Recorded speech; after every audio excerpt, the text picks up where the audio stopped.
A partir de este momento empieza la sección editorial de Platica con Ángel, correspondiente al viernes 15 de julio del año 2022. Muy bien. El editorial lo he titulado ¿Por qué lo público nos importa tan poco? O podría incluso haberlo puesto ¿por qué no nos importa lo público? El ciudadano mexicano, por supuesto, salvo honrosas excepciones de aquellos grillos de los que les gusta la política, de los que viven de la política, pero el grueso de los ciudadanos, partiendo de la base de aquellos que cumplen a partir de 18 años, que ya pueden votar y ser votados,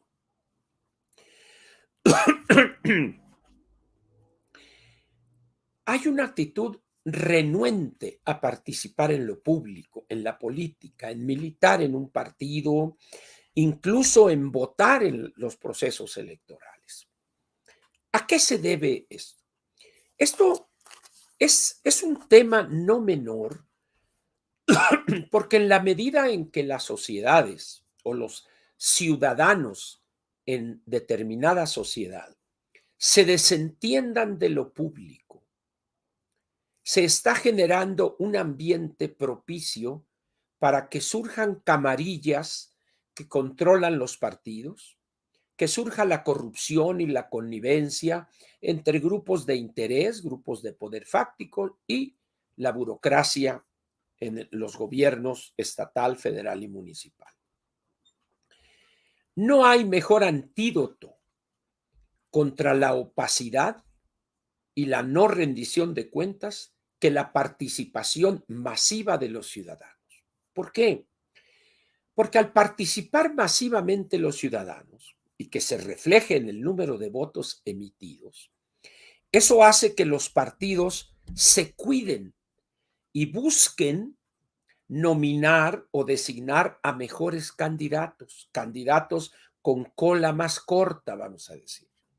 Si bien alguien me dirá, todos tienen cola, sí, pero no es lo mismo tener una cola que puedan esconderla ahí en el pantalón, a que tengan una cola de varios metros, pues.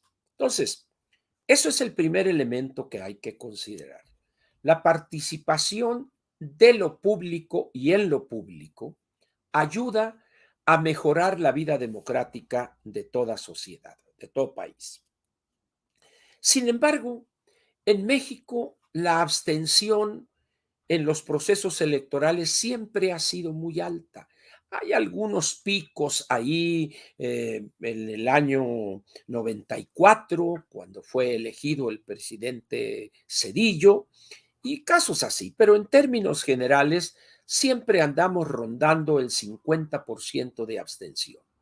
Hay algunas elecciones, particularmente las elecciones locales, municipios o gobiernos estatales, donde la abstención llega a rebasar al 60%, por ejemplo.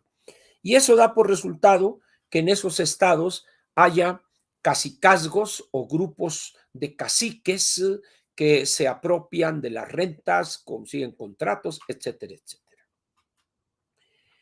A los partidos políticos no les interesa que se eleve la participación. De interesarles, pues desde hace años habrían destinado parte de los recursos que obtienen como prerrogativas para estimular la participación en lo público. Primero quizá acudiendo a votar y luego hacer atractiva la vida de los partidos. Pero el problema que hay ahí también es que al invitar, al llegar masivamente ciudadanos a los partidos, en ese momento las sinvergüenzadas pues ya no son tan fáciles de ocultar, de esconder. Entonces, esto es algo que el ciudadano no le interesa, ahorita veremos algunas otras razones, pero tampoco el partido o los partidos les interesa que participen. Entonces estamos minana pa' mi tata, a este que le da flojera y no quiere entrar, que son corruptos, todos no sirven para nada, y el otro no hace el menor esfuerzo para que vengan a participar. Y esto del rechazo a participar tiene elementos importantes en la historia contemporánea de México, específicamente desde los años 30 del siglo pasado a la fecha. El mexicano, cuando termina la etapa armada de la revolución y empieza la parte, vamos a decir, de las instituciones, allá en 1929, cuando se creó el PNR, y que ya los generales ya estaban obteniendo canonjías y ya estaban más o menos calmados, empezó a conformarse tres elementos importantes que han caracterizado al sistema político mexicano desde entonces. El primero es un presidencialismo fuerte, casi un cacicazgo de tamaño nacional.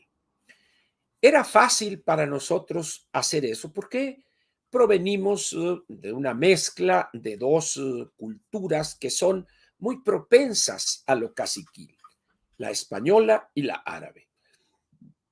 De tal manera que con 300 años de colonia o de conquista, como gusten, porque ya ve que ahora está el pleito, que si nos conquistaron, que si nos sojuzgaron, bueno, eso conformó una forma de gobernar, una forma que hacía que la ley fuera algo secundario.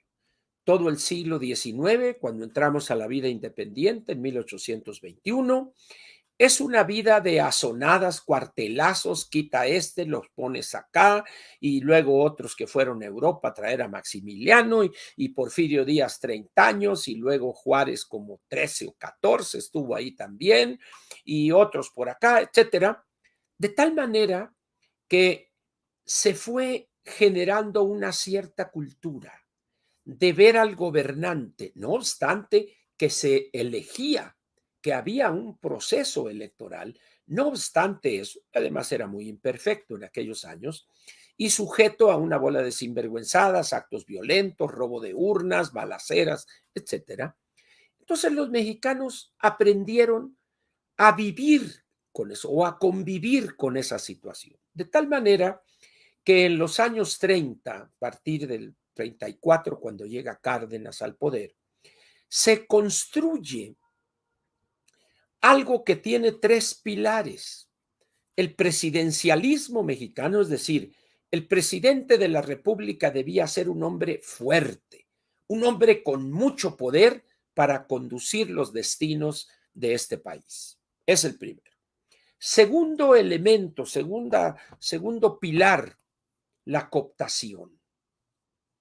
La cooptación, jalar a la gente, la manipulación del ciudadano. Y tercero, algo que se llamó el nacionalismo revolucionario. ¿Qué es lo que sucede ahí con este tercero? Que si bien el presidencialismo tenía que ver con el ejercicio del poder, y la otra parte, el segundo pilar, era con el control de los ciudadanos, eran cosas que no estaban en la mente, en la mentalidad del ciudadano. Por eso que hace ahí está la perversidad de Lázaro Cárdenas.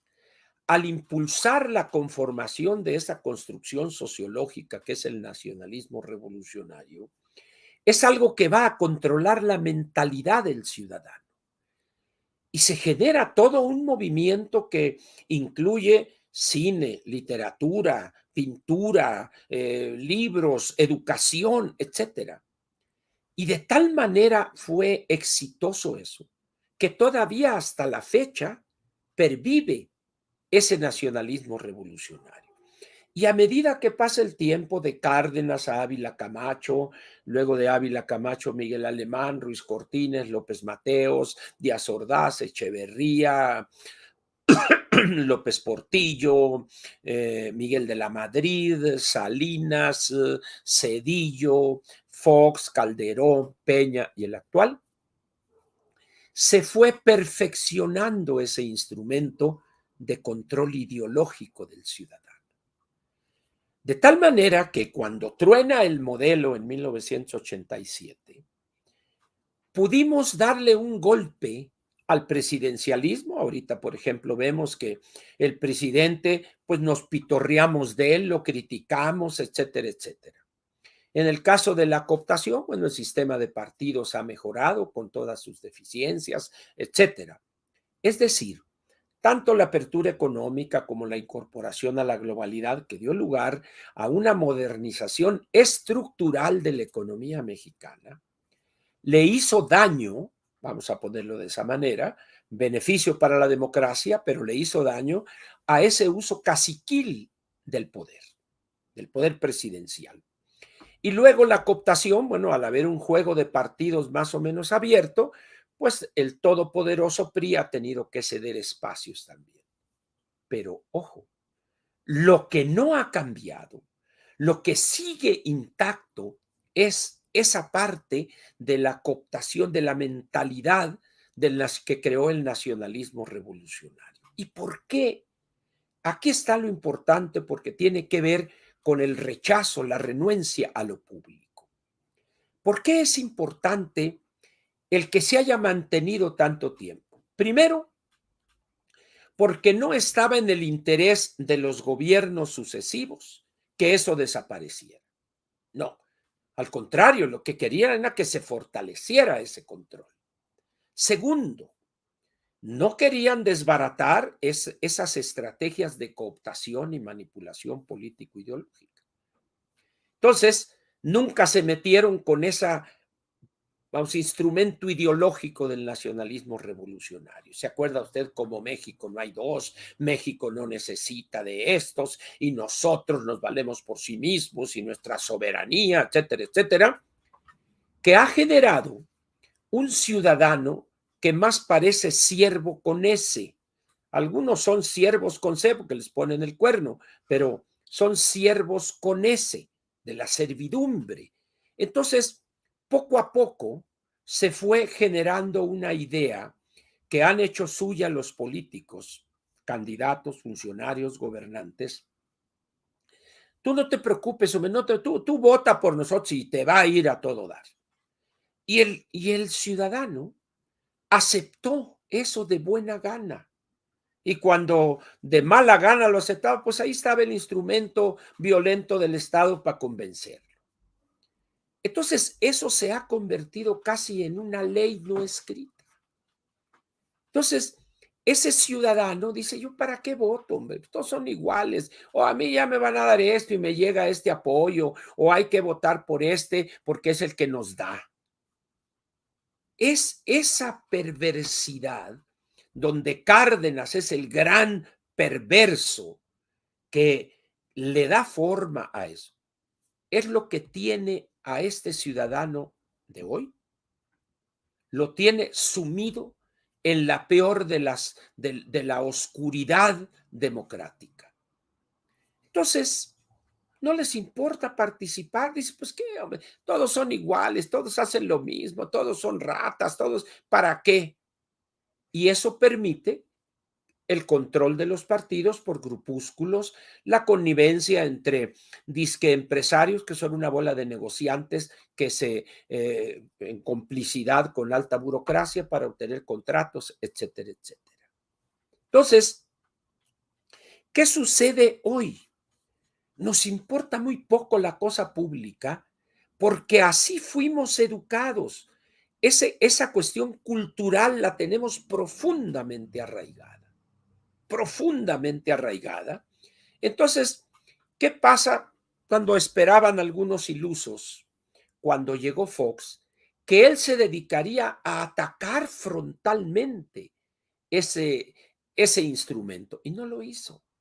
Entonces luego ya vino después del presidente Calderón, ¿se acuerdan ustedes? Cuando Cedillo, el error de diciembre, etcétera, todas estas cosas que han pasado. Entonces ha sobrevivido ese instrumento de control de la mente, de la idea, de la visión del ciudadano.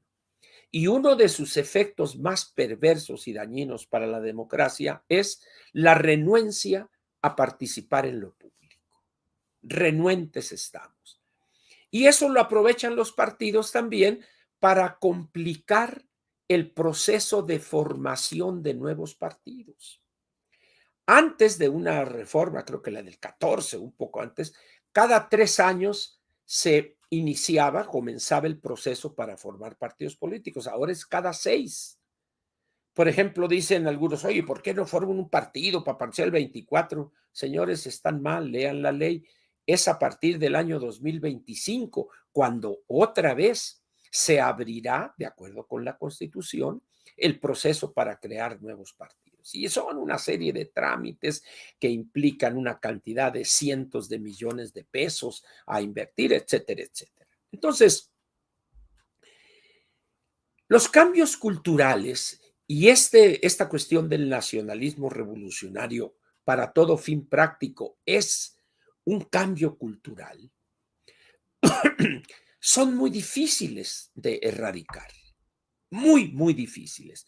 Le voy a dar a usted un caso de un cambio cultural exitoso en México y cuánto tiempo nos ha llevado concretarlo.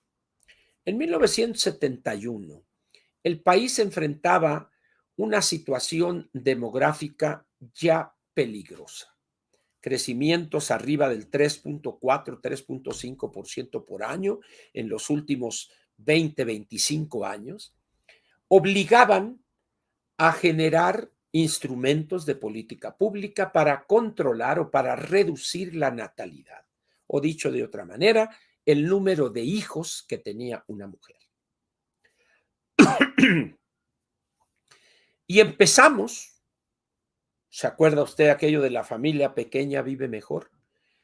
Y empieza un movimiento del Estado mexicano, no del gobierno, del Estado mexicano, donde están instituciones de educación superior, instituciones educativas, gobiernos, asociaciones y esto, todo el país, toda la sociedad mexicana trabajando para convencer, ojo, para convencer a los mexicanos, todos, hombres, mujeres, varones, hembras, a todos, jóvenes, medio viejos, de que había que tener un menor número de hijos. Y eso nos llevó del año 1970 al 2010. 40 años de labor ininterrumpida.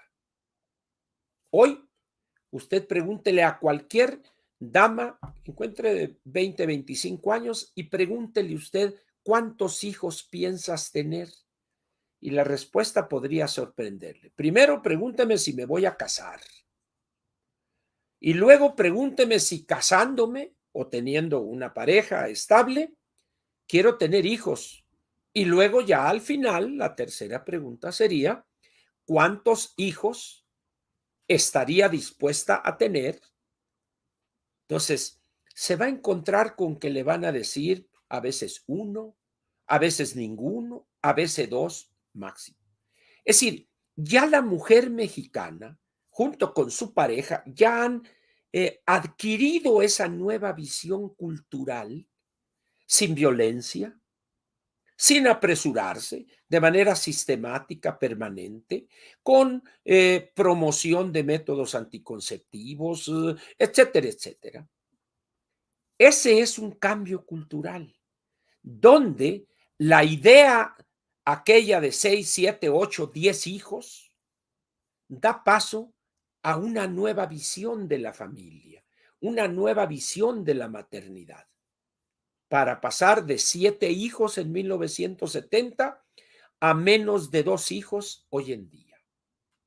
Ese es un cambio cultural exitosísimo en México. Nos llevó tiempo, 40 años, costó mucho dinero, un trabajo sistemático, permanente, en hospitales, en clínicas, en el ISSSTE, en el Seguro Social, en esto, todos, todos, todos. ¿Y por qué le digo esto? Porque lograr el cambio cultural con el ciudadano para que participe en lo público, es decir, para que de ser un siervo con S, el siervo con C, hay algunos a los que les gusta ser cornudos, pero eso es otro caso, ¿verdad?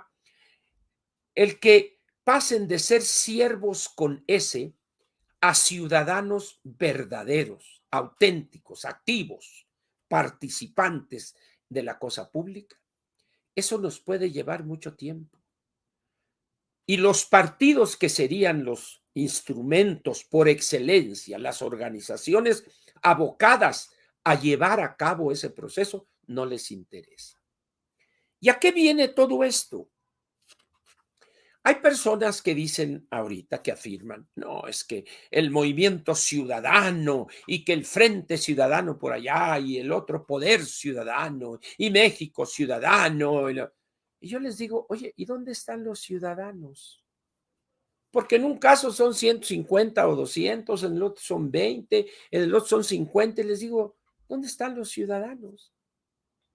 La lista nominal de electores ahorita consta de 92.602.000 ciudadanos. Y surge una organización por allá que tiene 200 que aparecen ahí, cartuchos quemados. ¿Esos creen que van a hacer cambiar al resto de los ciudadanos? No.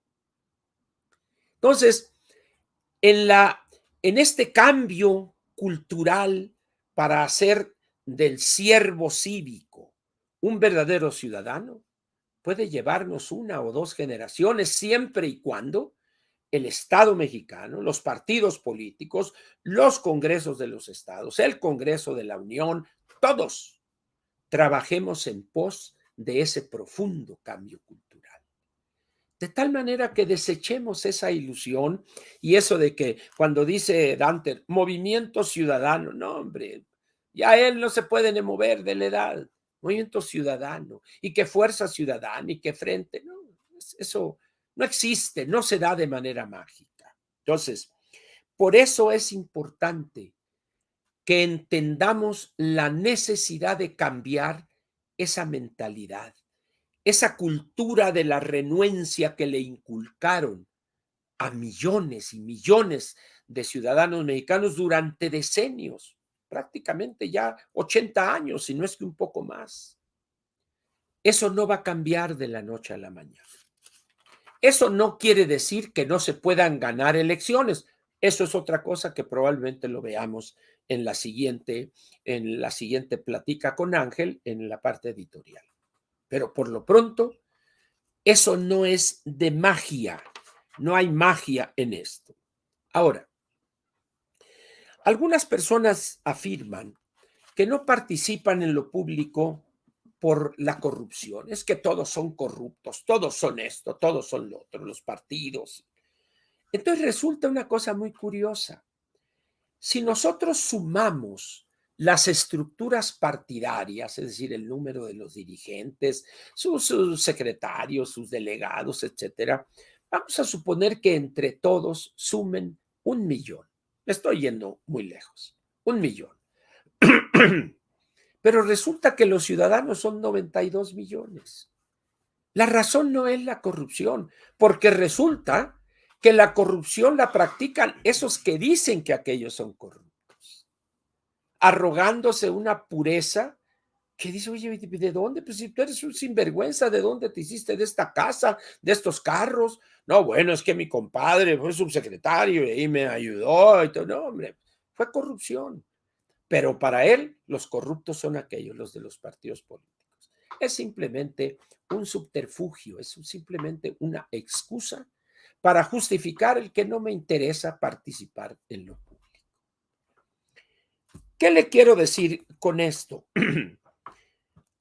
El proceso electoral que se va a celebrar el 24, donde va a haber elección de diputados federales, senadores, creo que son 9 gubernaturas y la presidencia de la República, va a ser un proceso electoral muy interesante.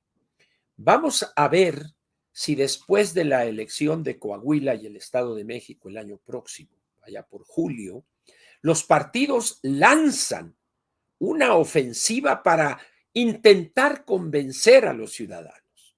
Yo lo veo muy difícil que lo hagan, pero no lo descarto, ¿verdad? Entonces, vale la pena que entendamos, pues, que en materia de cambiar la mentalidad, la cultura en relación con un aspecto determinado, en este caso la participación en lo público, no es algo que se da de manera mágica, es algo que requiere tiempo, mucho esfuerzo, dedicación y además la coordinación de todas las partes del Estado, los partidos, los ciudadanos mismos preocupados por el nivel de la democracia mexicana. Aquí termina, pues. Bueno, y antes de terminar, yo he recomendado en múltiples ocasiones uno de los libros que me parece fundamental su lectura y su estudio para entender esto que he comentado sobre los ciudadanos. Es un libro que es un clásico ya, de la autoría de Macario Esquetino, que se llama 100 años de confusión, México en el siglo XX. Les recomiendo, pero encarecidamente les suplico, que lo busque. Está en librerías. Los que tengan acceso a un lector electrónico de libros, ahí lo pueden encontrar en Kindle de Amazon. Ahí está. 100 años de confusión, México en el siglo XX. Si les parece que el libro es muy largo, etcétera, etcétera, yo les pediría entonces que lean lo que es la parte 2, el régimen de la revolución. La parte 2 es lo más relevante para lo que hemos estado comentando hoy. La parte 2, ahorita les voy a decir, está a partir de la página 251. De la 251, ahí está. Ya se metió aquí Siri, esta mujer metiche aquí. Ya aquí la cerramos. Entonces, lean esa segunda parte a partir de la página 251. Les va a encantar porque además está escrito con ese dominio que tiene Macario del lenguaje, la claridad, la precisión, sin florituras excesivas. Busque ese libro, Macario Esquetino, 100 años de confusión, México en el siglo XX, a partir de la página 251, que es la parte 2. Y va a ver usted, al leer ahí esos capítulos, va a darse cuenta lo que estamos viviendo.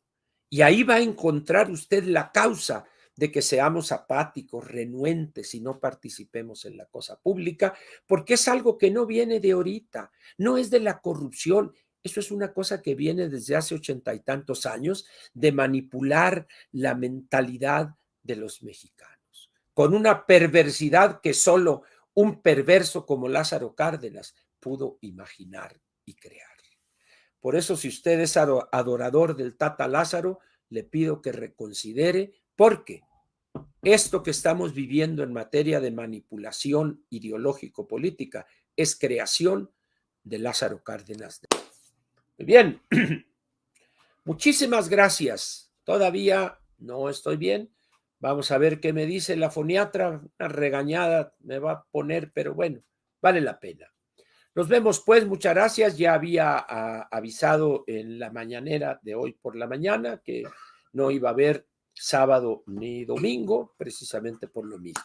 Pero ahí vamos, pian pianito, vamos recuperando poco a poco la capacidad. Le agradezco su presencia, un abrazo para todos. El fin de semana, ya lo saben, no hay que excederse, lo que marca el manual, nada más. Ninguna, ni una copita más. Lo que esté establecido en el manual es lo que hay que pegarle. Gracias, nos vemos, hasta luego.